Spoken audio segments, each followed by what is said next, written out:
Well अभी तक आप लोग ये तो जान चुके हैं कि हम एक सिंपल सा सिस्टम फॉलो करते हैं जिसका नाम मैंने दिया है डुअल कंपाउंडिंग सिस्टम, जिसमें हम ETFs में इन्वेस्टमेंट करते हैं, उन्हें प्लेज करते हैं और प्लेज के मार्जिन से ट्रेडिंग करते हैं। बट अब क्योंकि NSE ने एक नया सर्कुलर निकाला था, जिस सर्कुलर के अंदर आप लोगों को मेल तो आई होगी, हमने इसके ऊपर बात भी करी थी कि भाई ऐसी 1000 से ऊपर स्क्रिप्ट्स हैं और ETFs हैं जिसके ऊपर हेयर कट बढ़ा दिया गया है। तो हम इसके ऊपर ऑलरेडी वीडियो बना चुके हैं, अगर आपने नहीं देखी तो आई बटन पे लिंक है, आप जाके देख सकते हो। अब क्योंकि ये पूरी लिस्ट है, इसमें वो स्टॉक्स हैं और लास्ट में आप देखोगे तो ETFs हैं। अब इंक्लूडिंग मी, मेरे पास भी इनमें से कई सारे ऐसे ETFs थे जिन पर हेयर कट बढ़ चुका है। सो NSE के सर्कुलर के अंदर जो ETFs का नाम है उनमें मैं भी इन्वेस्टेड था। तो मैं एग्जांपल दे रहा हूँ आपको, यहाँ पर आपको दिखाना भी चाहूँगा। एग्जांपल हम सिंपली गोल्ड सिल्वर की भी बात करें तो मेरे पास सिल्वर ETF भी था, सिल्वर आई ETF भी था। इसी तरीके से हम यहाँ पे प्राइवेट बैंक ETF मेरे पास था, PSU बैंक ETF मेरे पास था।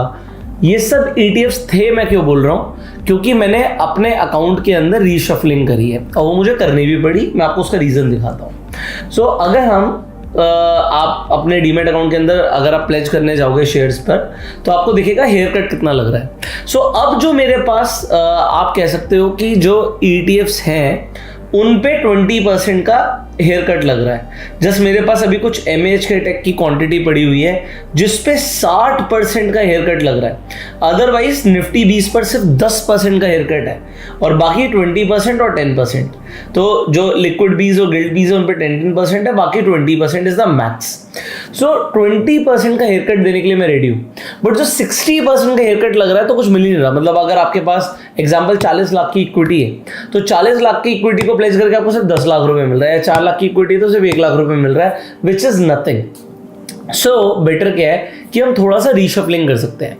अब रीशफलिंग हमने क्या किया, जिसमें देखो कुछ डिसीजंस अच्छे होते हैं, कुछ नहीं भी होते। अब यहाँ पर मुझे ऐसा लगता है कि अभी भी जो ETF का पोर्टफोलियो है वो वेल डाइवर्सिफाइड है। मैं आपको समझाता हूँ कैसे। सो अभी क्योंकि ट्रेडिंग डे नहीं है ये, तो ट्रेडिंग डेज में तो हमें यहाँ पे क्लियरली दिखता है, बट अदरवाइज मैं आपको यहाँ पे कुछ दिखाना चाहूँगा, तो इसे आप यहाँ पर देख सकते हैं। सो यहाँ पर आप देखें, सबसे पहले तो बैंक बीज आ जाता है, मतलब हम बैंक्स के अंदर इन्वेस्ट कर रहे हैं। हमने एक बैंक निफ्टी की एनालिसिस करी थी जिसमें हमने बताया था कि P रेशियो जो बैंक निफ्टी का है काफ़ी कम चल रहा है इस वक्त। तो अगर आपने वो वीडियो नहीं देखी है तो आप जाके देख सकते हो, आई बटन पे आपको लिंक मिल जाएगा। सिमिलरली यहाँ पर CPSE ETF है जिसके अंदर आपको पता है पब्लिक सेक्टर एंटरप्राइजेस में हमारे पैसे लग रहे हैं। सो ये अगेन एक डाइवर्सिफिकेशन है। फिर गोल्ड बीज है। अच्छा, गोल्ड ETF इस लिस्ट के अंदर है, तो ये मैं आपको बता दूं कि अगर आप गोल्ड में इन्वेस्ट कर रहे हैं और आपके पास गोल्ड ETF है और आप प्लेज मारने का सोच रहे हो तो it is not a good decision, because gold ETF का नाम है यहाँ पे। I had gold ETFs but मैंने रीशफलिंग करी तो अभी हमने गोल्ड बीज ले लिया सारा। पहले भी गोल्ड बीज था। इसके बाद फिर आ जाता है स्मॉल कैप। इसका नाम इस लिस्ट में नहीं है तो आप पढ़ सकते हैं। जब हम HDFC की बात कर रहे हैं, HDFC के बहुत सारे ETFs हैं बट SML 250 यहाँ पर नहीं है। और इस पर हमने हेयर कट भी आपको दिखा दिया कि जो हेयर कट भी है वो 20% का है। उसके बाद हैंगसेंग बीज, सो चाइना मार्केट में हम इन्वेस्ट कर रहे थे। अब यहाँ पर MAHK टेक है। सो मैं चाइना के IT में सिर्फ इन्वेस्ट नहीं कर पाऊंगा, मैं कर सकता हूँ बट मुझे प्लेज मारना है इसलिए नहीं कर पाऊंगा। अदरवाइज आप MAHK टेक खरीद सकते हो अगर आप एक लॉन्ग टर्म इन्वेस्टमेंट के ऊपर सोच रहे हो तो। मतलब मुझे तो IT अच्छा लगता है चाइना का, तो मैंने उस पर खरीदा था MAHK टेक, क्योंकि लोग इंडिया में भी ओप्पो, वीवो, पोप्पो पता नहीं क्या यूज़ कर रहे हैं, तो ठीक है, तो उन कंपनीज को खरीदने में कोई प्रॉब्लम नहीं है। आगे तो इंडिया का IT सेक्टर में इन्वेस्ट करने के लिए IT बीज, जूनियर बीज क्या होता है, निफ्टी नेक्स्ट 50। तो निफ्टी 50 जो टॉप 50 कंपनी है, उसके बाद की जो 50 कंपनी है उससे बनता है आपका निफ्टी नेक्स्ट 50। तो जब आप जूनियर बीज खरीदते हो तो अगली 50 कंपनियों में आपका इन्वेस्टमेंट हो जाता है और इससे आप एक तरीके से निफ्टी की टॉप 100 कंपनीज में इन्वेस्टमेंट कर रहे हो, क्योंकि निफ्टी 50 भी आपके पास है, आपके पास निफ्टी 20 तो है ही और फिर आपके पास जूनियर 20 भी है। तो इंडिया की आप कह सकते हो टॉप 100 कंपनीज में आपका इन्वेस्टमेंट हो रहा है। फिर मेरे पास लिक्विड बीज पड़ा हुआ है, क्योंकि अगर मार्केट डिप करती है तो मेरे पास थोड़ा लिक्विडिटी होना चाहिए।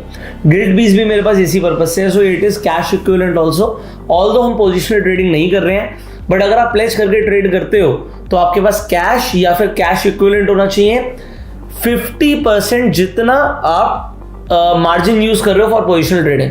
अगर आपने 1 करोड़ से पोजिशनल ट्रेड मारा है तो 50 लाख का आपके पास कैश या फिर कैश इक्विवेलेंट होना चाहिए, अदरवाइज आपको इंटरेस्ट लगेगा। तो कई लोगों को लगता है भाई प्लेज करने के बाद भी हमें इंटरेस्ट लगता है, इंट्राडे के लिए कोई इंटरेस्ट नहीं लगता। अगर आप पोजिशनल ट्रेडिंग करते हो तो इंटरेस्ट लगता है, बट तब लगता है जब आपके पास कैश इक्विवेलेंट 50% से कम होता है। तो जितना कैश कम होता है उतने के ऊपर लगता है। तो ये आपको थोड़ा सा पढ़ सकते हो आप खुद जाके। फिर यहाँ पर नॉन 100 आ जाता है। ये यूएस के, मैंने जैसे आपको बताया कि नैस्डैक के अंदर इन्वेस्टमेंट करा, तो मोतीलाल ओसवाल का एक ETF है जिसमें आपका नैस्डैक के अंदर इन्वेस्टमेंट हो रहा है। तो यूएस की टॉप 100 कंपनीज आ जाती हैं। अब फैंग इस लिस्ट से चला गया है। मेरे पास फैंग था बट इस लिस्ट में फैंग है, सो मैंने अपनी नैस्डैक के अंदर थोड़ी सी पोजीशन साइजिंग को बढ़ा दिया है। सो मैं आपको फैंग दिखा रहा था, मे फैंग, ये देखिए, ये मुझे बहुत अच्छा ETF लगता था, इसने रिटर्न्स भी बहुत अच्छे दिए, और तो मुझे प्रॉफिट बुक करना पड़ा। ठीक है, अब इसके बाद फार्मा, मैं बुलिश हूँ फार्मा पे, तो फार्मा बीज मेरे पास यहाँ पर है। और इसके बाद सिल्वर बीज, ऑल्दो मेरे पास इससे पहले हेल्थ केयर का ETF था, बट उन्होंने हेल्थ केयर को हाई रिस्क की कैटेगरी में डाल रखा है। अब NSE ने डाला था तो सोच समझ के डाला होगा भाई। ये देखिए, हेल्थ केयर का ETF, एक तो हेल्थ यहाँ पर है और ये हेल्थ ETF। सो ये दोनों हाई रिस्क की कैटेगरी में इन्होंने डाले हैं, तो हमें रीशफलिंग करनी पड़ी है। और फिर मेरे पास सिल्वर है। सो ये मेरा एक सिंपल सा, एक छोटा सा, आप कह सकते हो एक ETF का पोर्टफोलियो है। बट अब इसका फ़ायदा क्या है? पहली बात तो ये 1 पेज में ख़त्म हो जाता है। सो मेरे पास जो इक्विटीज़ हैं वो आपके सामने है, और इक्विटी मतलब इसके थ्रू मैं शेयर मार्केट में इन्वेस्टमेंट कर रहा हूँ। सो इंडिविजुअल स्टॉक्स इस पोर्टफोलियो में तो नहीं है कम से कम, बट इंडिविजुअल स्टॉक्स के लिए हम स्विंग ट्रेड वगैरह करते तो वो अलग रहता है। लॉन्ग टर्म के लिए पोर्टफोलियो है। सो लॉन्ग टर्म में मैंने आपको बताया बैंक्स में डाइवर्सिफिकेशन हो गया, CPSE हो गया, गोल्ड हो गया, स्मॉल कैप हो गया। ऑल्दो मुझे मिड कैप से निकलना पड़ा है, मिड कैप में प्रॉफिट बुक करना पड़ा, although I had no other options.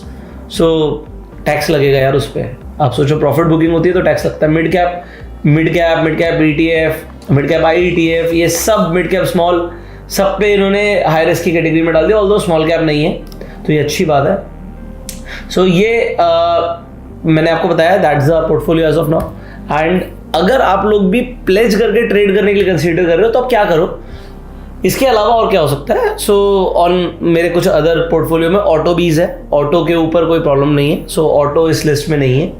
सो एक दो आप और ETF स्टडी करो ना, मैं कोई रिकमेंडेशन तो कर नहीं रहा, मैं तो आपको बता रहा हूँ मेरे पास क्या है। सो मेरा कैसे डाइवर्सिफिकेशन है ये मैंने आपको समझाया। मैंने आपको ये बताने की कोशिश करी कि इस लिस्ट को आप आराम से जाके पढ़िए। अगर आप लोग बोलेंगे कमेंट्स में तो मैं लिस्ट डाल दूंगा आपके लिए, पिन कमेंट और डिस्क्रिप्शन में डाल दूंगा, आप पढ़ लीजिएगा इस लिस्ट को, कि अगर आपके पास इनमें से कोई स्टॉक है या फिर आपके पास इनमें से कुछ ETFs हैं तो ये आपकी हाई रिस्क की कैटेगरी में जा रहा है, इस पर हेयरकट ज़्यादा लगेगा। और कितना ज़्यादा लगेगा? अभी 60% है, सितंबर में, अक्टूबर में 80, और नवंबर से टाटा बाय बाय, कोई प्लेज का मार्जिन नहीं मिलेगा। सो अगर आप सिर्फ इन्वेस्टर हैं कोई प्रॉब्लम नहीं है, आप ट्रेड करते नहीं है कोई प्रॉब्लम नहीं है, परफेक्ट है, फिर कोई प्रॉब्लम नहीं है, आप आराम से ETFs को होल्ड कीजिए। बट अगर आप प्लेज करके ट्रेड करते हो only then that's a problem. So dual compounding system के ऊपर हमने ऑलरेडी वीडियो बनाया हुआ है, आई बटन पे उसका भी लिंक मिल जाएगा, और आप एंड स्क्रीन पर जाके भी डुअल कंपाउंडिंग सिस्टम को देख सकते हैं वीडियो को। सिंपल वीडियो है पर बहुत इफेक्टिव है, क्योंकि कंपाउंडिंग डबल स्पीड में चलती है। सो बहुत जल्दी मिलेंगे नेक्स्ट वीडियो में। तब तक के लिए अगर आपके कुछ सवाल आप कमेंट्स में पूछ सकते हो।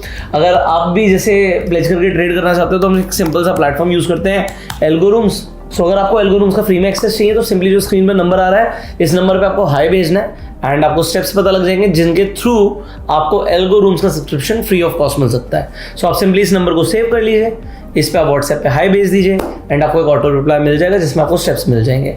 इस वीडियो को शेयर कीजिए टू स्प्रेड द अवेयरनेस। हम आपसे मिलेंगे अगली वीडियो में, तब तक के लिए you go self made and जय हिंद।